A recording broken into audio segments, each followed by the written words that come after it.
MLP-Silver-Quill. So yeah, this is the last video I have planned for over this weekend, and yeah, this is definitely another video that has recently came out that I really want to be able to react to right away, since this is a particular video by this person I've been waiting for a very long time.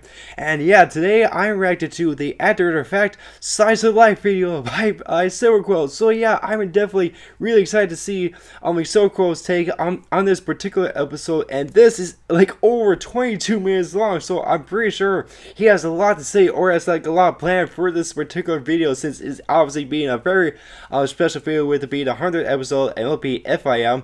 And yeah, for this special case also, I'm wearing my Dr. Who's in Derpy t-shirt and my Derpy dog tag, since this was the exact outfit that was shirt, whatever, I was wearing when I saw the screening of this episode back in June during MLP MSP. So yeah, I'm definitely really excited to see Silver-Quill's video today. So without further ado, let's get started. But first,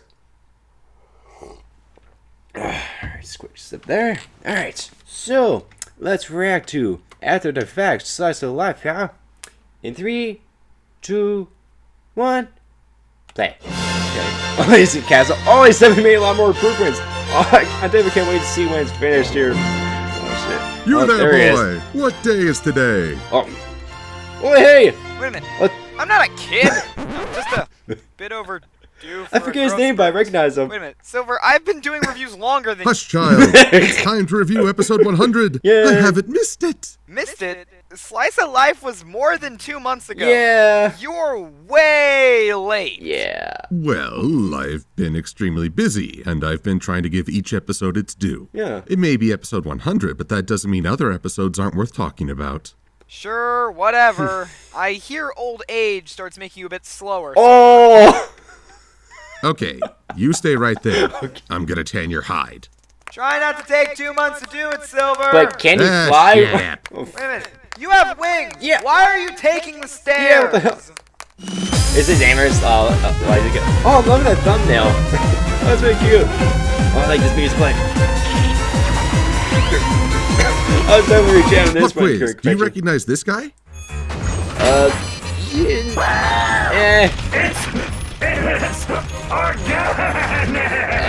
No worries if you don't. Okay. Old Grandis here never appeared in animated form until 18 years after his introduction. Huh. He was part of a Japanese manga that never hit U.S. shores. Huh.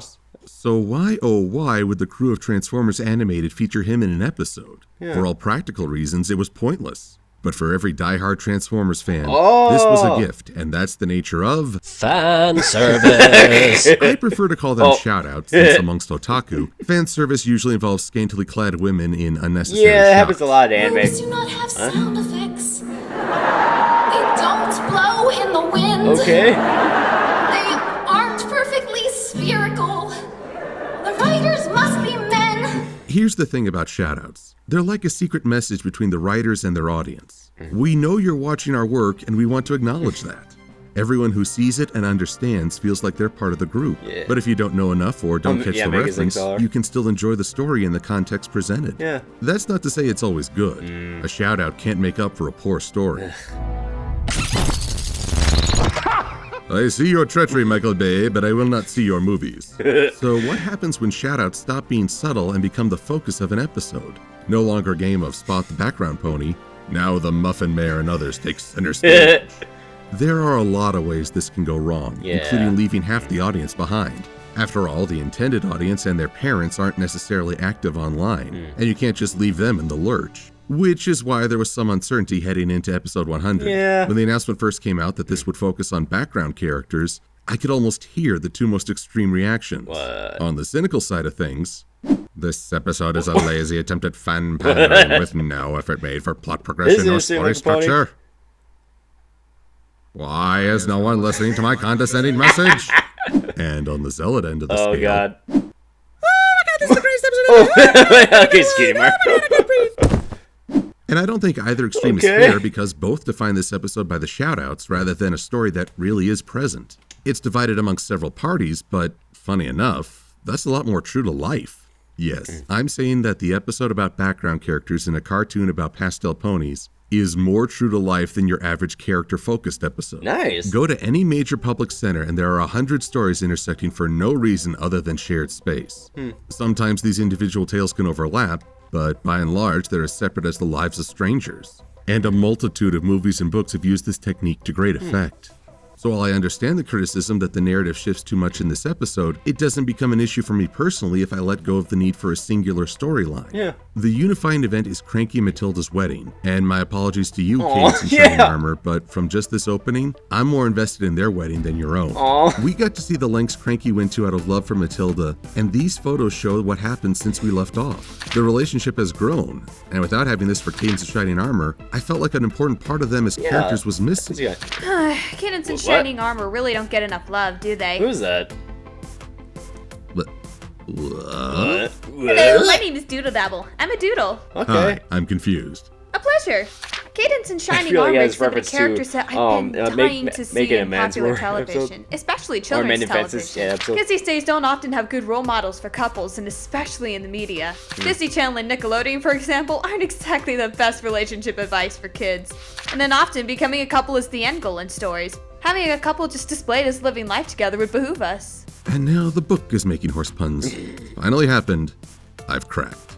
There are lots of character pairs that work well together and then become a couple, kind of like Entangled or Avatar. Shining Armor and Cadence both have wonderful characters, support each other, and have important jobs, and the way they work together is admirable. But they do it in a coupley sort of way, so Cadence and Shiny, ship it to the moon! I'm a fan of their potential as a couple, but I haven't gotten to see them actually work as a team since the Crystal Empire. And even then it was more inactivity and worry until the wife javelin competition. So there's more a sense of frustration there. Cranky Matilda, however. Oh, Cranky Doodle and Matilda, they're the cute old couple I see walking down the street and just holding hands, and you're just like, aw, be together forever. I like these sketches But here. it's their story to me that sounds more like the fairy tale. I mean, you got the love at first sight, and then the quest to go find his girl. But also, the sweet girl with the cranky guy is just way too adorable to not be a trope. What the hey were those butterballs? Yeah, well, Clanad's Dongo family? Yes, Okay. those are words. You uncultured pigeon. Okay. Anyway, the whole wedding I freakout was- scene is way too relatable. Half of my friends are getting married, and the insanity of the episode Yeah, a lot of just my gave us friends also something get married great too. to laugh at about the craziness we've been going through lately. Oh, no. We are not bringing in more talking books. I am crazy enough as is. Thank you. oh. That's not to say knowing these characters ahead of the event is all happiness. What is with Matilda and writing messages? She put a note for Cranky in the worst possible spot, and she didn't read the invites before sending Yeah, them what the out? heck, Matilda? This says the wedding is today! And what does the publisher have to say for herself? Nothing. Sorry, everyone, but if I'm judging this by whether or not a non-brony would get the joke, then this falls short. The Muffin Mayor could have offered a basket of Rubik Cubes, and it would have made as much sense. So the game is on Yeah, I as guess it Ponyville's does. residents get ready for the event. Another criticism I've heard about this episode is the lack of investment in the third-tier characters. Though I guess this temporarily promotes them to second tier. Yeah, I guess. We as fans have put a lot of energy into assigning personalities to them. But this is the first episode to feature them as true characters. Yeah. And if that past connection isn't there, are they really worth our interest? I think the answer is yes. Because if a scene is done well, then we can at least have an introduction to the characters and start to form an opinion. Yeah. Much as we have with characters like Coca Pamel, Brayburn, Soren, the Buffaloes, Spitfire, Treehugger, and others. Yeah. Take the scene where the Muffin Mayor asked for the help of a friend. We not only get an entirely new setting, but we get to see the critical difference between a very overt biography Ever since a particularly traumatic experience as a foe, I've been looking for ways to make sense of the world around me. Oh, and a the scene with the character's dog. personality. Now, why did we come here again? And apparently the absent-minded professor is more scatterbrained than his friend, and he... It's Doctor Who. What? Oh, Oh, is God, it who's now? that? I just really hope today Oh is a God, bad yeah. dream. I haven't seen it in a while.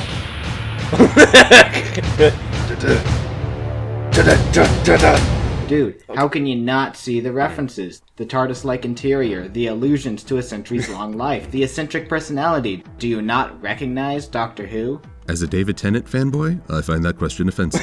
However, this scene still works even if you don't know Doctor Who. For without that knowledge, Time Turner is that's the presented Doctor as a Who sort music of playing in the mad background. scientist with a good heart, and the Muffin Mayor is sincere but easily prone to distraction. They're both becoming fleshed out characters, and the only time Doctor Who knowledge is required comes much later. Yeah. Allons-y! Yeah. Admit it, Whovians, you'd pay money to have David Tennant wear that scarf, or for Tom Baker to say that line. But it's important for this to work even if you don't get the reference. Wait, why would someone not get the reference? Well, not everyone watches Doctor Who. Yeah. Not everyone? What are you saying? You mean, like, how could they not? This does not compute. Does not compute. You okay, man? Oh shit, he broke him! Fuck. Of course, this does put me in an awkward position since I feel like I can't make any more TARDIS jokes while there are now 2 time turners. Yeah. The one I've used in past videos and the one from this episode. Sorry, Doctor, but we must adapt with the times. Aw. Fortunately, there's a solution for that. What? Just close your eyes and go to your happy place. And yes, I'm aware of how Silver? horrible that sounds. I don't want to go. I know. And I want a Celestia-centered episode. Oh no! And some poor development for Flash Sentry. Doc. What? What was that? And for Spike to have an episode that doesn't send the fandom into a rage. Yeah. Entitlement! Okay. Oh, he may have regenerated. Oh my gosh, that was therapeutic. You're scared that. Oh, you're teammate to love Doctor. Oh, right, we're behind a generation Yeah. now. Sorry, dude, I loved your run, but time marches forward. What was that one? Oh no, Anvil! It took it fast. Oh, nice! He made it. Yes, excellent. The focus shifts to Time Turner's quest that's for cool. a tailor, and thanks to some misdirection, includes probably the greatest pop culture reference from this show. Yeah. This Lebowski, he called himself the dude. Now, given what I said about Doctor Who, I'm not sure this holds up well. After all, The Big Lebowski is a cult classic, and not everyone is in the know. Yeah. But thankfully, there's some funny dialogue that's more unique to the moment than the movie. Yeah. Oh yeah, man. His name is me. Me. What an unfortunate name. Not to mention, we get to see the world as Time Turner does. Yeah. And just look at all these Finn! equations. Oh, nice! We've I'm got on Newton's the second people law, show up linear here. velocity, Finn? the coefficient of static friction, force diagram, Finn? momentum and torque. Finny, Finny, Fin, Fin? Yes. What are you doing? Just stating some intelligent things, Michael Hippogriff. Okay. How do you know all this? I found a page on DeviantArt. So neither of us gets this, and we're just mooching off someone else's knowledge? Welcome to the internet. Oh, Yeah. so true. Yeah. And what are our main 6 up to at this point? Maybe it's just a friendship problem, and it'll all be cleared up in a half an hour or so. Yeah, I love I that. love a good meta-humor joke. Yeah. But no, it's a monster. A strange hybrid beast known as the Bugbear. Bugbear, no way this is a real thing. Well, not real, but I mean it can't be historical. Oh my Wait, gosh, it really is. It is? The Bugbear is a dangerous goblin-like or boogie-like creature that is fond of eating children. Stories of the Bugbear were used to scare children in English 19th century tales. Shit, that's the name cool. derives from the old Celtic word bug, which means evil goblin. Now the Huh. word bugbear is a general word used to denote situations as annoying. I probably could have learned some of that by consulting a certain Scottish reviewer, but then I'd have to deal with my own bugbear in the form of her roommate. Oh. Maddie, that pigeon is talking smack about me. Just ignore him. I've got a broom with your name on Oh it. shit. What? Dramatic reverb. Okay. I suddenly feel annoyed, yet know not why. Now, normally I'm the one who wants to see ponies get into the fray. It never seemed fair to let the main 6 handle all of this burden. I mean, can you imagine how short most conflicts would become if ponies actually used numbers to their advantage? Equestria has more love than any place Yeah, she's I've like the only ever one compared to- encountered. My fellow changelings will be able to devour so much of it. What? Okay, team, let's make Celestia proud. Okay. Oh jeez. All the Carolina citizens attack. Oh shit. That's the way. Good hustle. Oh jeez. Here, though, I'm not bothered because the fight is presented as very low stakes. Yeah. So it's almost self-satirizing how the ponies That would just be calmly very funny watch they did while that this less this than day epic in, battle later unfolds. episode. All except one pony who starts being proactive. Yeah. I used to be the best organizer in all of Ponyville. You mean all those years when Winter Wrap-Up was late? I'm just saying. Can't say I was a I big guess. fan of the flower scene.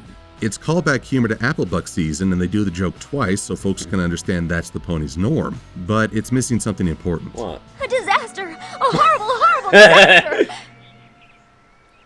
I don't get it. Yeah, without Twilight to provide a straight mare Aw. role, it's not all that funny. It was still but that's funny. not the weakest of these vignettes. No, that belongs to these two. My name isn't Bonbon. It's Special Agent Sweetie Drops. I Wait, work for what? a super secret anti-monster agency in Canterlot. Or at least I did until the Wait a bugbear minute. went missing from TARDIS a few years back. When it escaped, we had to shutter the whole agency. Wait a minute. Every last shred of evidence of the He's trying to organization's interrupt, but she existence keeps was going and destroyed. going. Wait a minute! I thought Lyra would be the weird one in Yeah. this relationship. This seems like the weakest storyline because there's no goal. Every Ponios is looking to get ready, make amends, provide a contribution in some way. These two, they're friends, but their goal of decorating Town Hall is quickly solved. Plus, while other characters enjoy some identity on their own, I couldn't tell you anything about these two as individuals, other than one's a secret agent, which is just weird. The mole snuck into the garden last night. Wait, what? The bird has flown the bush with 2 in its hand. What? I think that's wrong. The jam is moldy in the kitchen and the rolling rabbit gathers no moss. I have no idea what you're saying. Gibberish. The monkeys are restless and my dog has fleas. Are you thinking before you speak? Confirm the custard. Stop saying words. Over and out. Why does this keep happening? Oh no. Let's just go back to the central event. Yeah. Matilda's getting to have a heart-to-heart with Stephen Magnet the Sea Serpent. Yep. They named him Stephen Magnet because reasons. In all that we've been through together, the only thing he ever cared about was finding you. Now hang on, I just realized that while I'm rooting for this couple, all the effort seems to be on Cranky's behalf. Really? He went on the world-spanning search. He bore the brunt of that challenge. Can we get a little love shown from Matilda? Yeah. The only thing that matters is that we're together. The wedding isn't the important thing. The marriage is. All these ponies traveling to Ponyville, putting on uncomfortable clothes, sitting through a long ceremony. The wedding is everything. Oh, jeez. Huh. And just like that, I hate Stephen Magnet. Nah, dude. Whoa. Don't hate the this serpent, dude. hate the industry. Changeling! Away from me, parasite! I have no love to take. I'm gonna pretend like that comment wasn't totally racist. Well, I forget his good, name, but 'cause yeah, it's I recognize not. him. It's speciesist. There's a difference. Look, I'm just here for the wedding along with my younger cousin. What? We can't really trust him by himself. Anyway, Who's it's his not younger cousin? Steven's fault that weddings have become such a mess. It's a business now, and that's why they promote all this ceremony and stress. Yeah. 6,700. Oh. Get people to sink as much money as possible into the perfect wedding when really there's no such thing. Huh. That's a very insightful piece, and I appreciate you sharing. Yeah. Why, thank you. However, you are the 5th unexpected intrusion today, and I have found a way to vent my rage. Oh, how's that? Say what? What? Oh no! Wait, hold up! Oh no! And now we come to my personal favorite vignette for this episode. Yeah. You don't need to know anything about Vinyl Scratch and Octavia going into this. It's all expressed visually. Yeah. The split nature of their cottage, the fact that they clearly have two sides of the room. All of it describes their dynamic without words. And you can tell how much fun the production staff had comprising this remix and animating this piece. Stop! I'm We're going to late be late to for the the wedding! wedding! One shark jump later, except not really jumping the shark, we get a montage that will likely have mixed meanings. If you're a longtime fan and can place the personas of each character, then you'll get a kick out of it. If not, then this is simply a romp through the town, picking up innocent citizens for a bit of hijinks. Knowing more makes it more fun, but being uninformed doesn't steal the energy or the spectacle. And knowing the history of button mash may actually make you depressed. And then there's this. Oh god. What is life? What's he gonna do with those? Is it nothing more than the endless search Oh, for a cutie I was mark? laughing my ass off when I saw What this. is a cutie mark? But a constant reminder that we're all only one bugbear attack away from oblivion. There's the obvious humor here, which is just funny and unexpected. But looking at this while having watched Party Pooped, there's this theme of complexity beneath the surface. It may not be intentional, but it still ties in. Kinda makes me wonder about Just for Sidekicks. I love you more. Oh. No, I love you more. I love you more. And even though the gifts are forcibly delivered to the wedding, we're not done yet. Yeah. We get to have one of the most, for lack of a better term, human moments for Celestia and Luna. I really like this. What, Wow, what the? about oh, time Lane too. Bliss. I mean, we all know Luna ain't perfect, but Celestia has been sitting on the fence in that regard for a while now. About time we see some realism with these two just being sisters, figuring over something as simple as a forgotten gift. Hey, look everyone, something cute. Oh god. Wait, what? Bliss, no, run no, away! You get used to it. And we also have the royal couple showing up to have a little extra humor. I love this. It's alright. He always cries at weddings. Which I feel like I should find funnier, but I don't. MLP has a history of basing jokes off undermining male stereotypes. Yeah. The thing is, most of these characters are either designed to look powerful and masculine, or prideful. Shining Armor has been rendered powerless or in need of rescue so many times that he really doesn't have that credit anymore. You want to make jokes like this, make sure the characters have some machismo to Yeah, I them. guess. Like inviting Dusty Cat to a tea party. Oh, no. I do a lot of crazy stuff, but tea parties isn't one of them. What if they asked you? Wait, who's that? Oh, I don't know if I can say no to that. I blame you for this. As you should. And I will pay you back. Get in line, amigo. Yeah. Muffin. See, it works in context. And Mayor finally gets to do something as she recounts the theme of this episode. It makes you realize that every pony is the star of their own story. And it's not just the main characters in our stories that make life so rich. It's every pony. Those who play big parts and those who play small. And all are happy. Relationships are mended. Fireless fireworks ignite. The bugbear is bested off screen. And we close with a group hug for this love note to the fans. Yeah. So how was this episode? Depends on how you approach it. From a storytelling standpoint, this is a fun but middle-of-the-road tale. Yeah. There aren't a lot of twists and average. turns, but it does keep the information contained enough so that newcomers to the show won't feel lost. Comedy-wise, it has some funny moments, but nothing that seems to have stood out too far. And the shout-outs are numerous, which some will take as a positive or negative depending on their viewpoint. But one thing I wondered going forward is if this episode is open to sort of Pandora's box. What's that? Suddenly we have several characters who have basic but established personalities. They can participate in stories if the writers wish, especially coming to the main six for help. Yeah. I don't want the background characters to subvert the main six, but I think the show would be strengthened if other ponies came out to play. Yeah, that would be cool. Hey, speaking of other characters, are you sure you should be hanging around? You ticked a lot of folks off with this review. Oh, I'm He sure has they'll a be bad habit, dude. standing right behind me in an angry mob, aren't they? Yep. Looking to do some damage? Appears so. Especially that cute alicorn. Oh, jeez, Bliss. You a part of this action? Meh. I'm 50-50 at this point. Either way, you might want to run. Yeah. Oh, I would. I totally would. If there weren't a mob of God. characters blocking my escape route. I'm popular in all the wrong Run ways. forward or Oh, back. for sake. What? You have wings. Fly away. Oh, right. Yeah, fly. So long, suckers. But some of them also have wings. Why aren't the rest of them coming? Yeah, I ain't animating them life cycle. Tease. Why would you need to, though? What? Oh, God. The meta humor is a fickle mistress. So, you want to spoil my day any further? Oh, what? Oh no, Mary Sue. This was atypically clever of you. Yeah. Oh shit. Oh, he's got. Feel my wrath, pigeon. Oh shit. Oh, that was great. I really love that. Especially all the other reviewers appearing. Oh yeah, Robin. Yeah, Doodle Dabble. Alright, so yeah, Cameo's pony. Yeah, Scatterbrain. Yeah, Finn the pony. Definitely good pairs. Alright, yeah, Mad Munchkin or Mary Sue. Yeah, Sweet Dude. Yeah, Sketchy the Changeling. Okay. I forgot his name for a bit. Yeah, Like a Bliss. Yeah, Dusty Cat. Yeah, Skateboarding, my friends. Yeah, Cloud Cuckoo Country. I've seen this character before, but yeah. Wait. MLP-Silver-Quill, thanks for watching. Yeah, run away! Oh shit, she's coming home, angry mom. Wait, it's GK. Keybrain, Gold Fox. Bunch of her ponies. Oh shit. How can you kidneys? I don't like the color.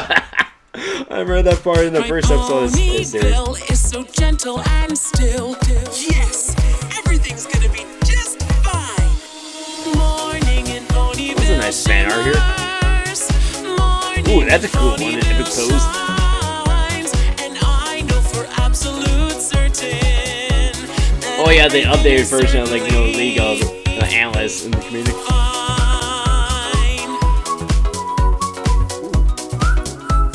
Okay. That's an interesting artwork right there. Alright, it shows Patreon. Alright. Alright, so yeah, that was the After Effects Slice of Life video, and yeah, that was definitely a really cool After Effects video. So cool did it. I really like that. So obviously, with being based off the 100th episode, like all the other background characters showing up, I guess it makes sense for Silver to make this very special. Obviously, you feature a bunch of other analysis within the Burn community. So I really like that. I definitely liked all the cameos and the basic moments they had throughout this video. That was definitely really cool, especially like Finn the Ponies and Lightning Blisses and Sketchy's a little bit there. Also, that one Doodle Dabble thing person, that was really cool to see there. And yeah, throughout the video, I definitely liked a lot of the points he pointed out there, especially at the beginning there, where yeah, especially if the content creators are aware of some of the stuff the community of a certain show like MLP does, yeah, they might invert some of that stuff into the show itself. And yeah, I definitely like that. It was obviously showing an example with Transformers there, and obviously now with MLB. So yeah, I definitely like the whole point there, and definitely liked a lot of the stuff he mentioned, especially with so obviously everyone will watch Doctor Who or overall this get involved with the community itself. So I definitely liked the thing he pointed out there, but there's also some jokes that people still like and obviously laugh at, especially at the end there with Octavian and Final Scratch. He obviously didn't have to know their relationship beforehand to know what they're like in that for a few minutes they show them at their house. So I really like that. And also I would agree with them with that bit with Mario Obama, their thing being the weakest, at least compared to other opponents trying to get the win going and whatnot. It's their thing was already done and whatnot. So yeah, I guess I agree with them on that. But obviously, I'm not being too big of a fan of Steve Megan now, with him being a bit of an a-hole in the episode. So so yeah, overall I definitely really enjoyed this after fact video by Silver-Quill. I liked a lot of the pros and cons he had with it, and all the other notes he added throughout this video. I definitely liked all the other boring analysis featured throughout this video, and all the specific moments they had throughout, especially at the end there. That was pretty funny. So I definitely really like this after fact video, and yeah, I definitely can't wait to see his next one, which is I believe. Let's see. I think it's the Princess Spike episode, and obviously with him and his history with Spike, that definitely should be another interesting artifact video. So whenever that comes out, I'll definitely try to react to it as soon as I can. So until then, stay tuned. Yeah, stay tuned until then. So overall, was in this Fact video. Make sure to like this video, subscribe to more videos, and leave a comment down below such what video I should to next. So overall, is in this video. Hope to see you guys very soon. Bye.